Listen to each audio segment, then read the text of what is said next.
Hello viewers and welcome to my channel, Review Information. In this video I will show you how to use Instagram new unfollow suggestion update. Subscribe to my channel and hit the bell icon to get notified any updates.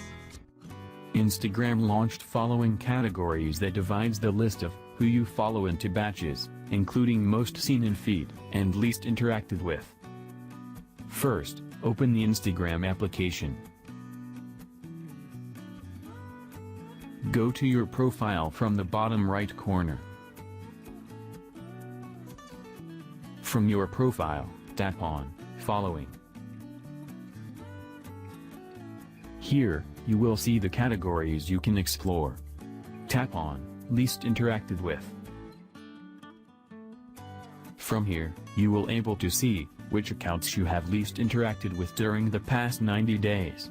You can easily find out which accounts you may unfollow from this list. Go back. Now tap on Most Shown in Feed.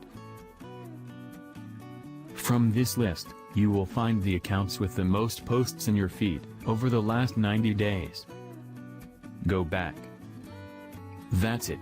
Now you will know which accounts you should unfollow. In this way you can use Instagram new unfollow suggestion update. Thank you for watching. Hope you guys enjoyed my video.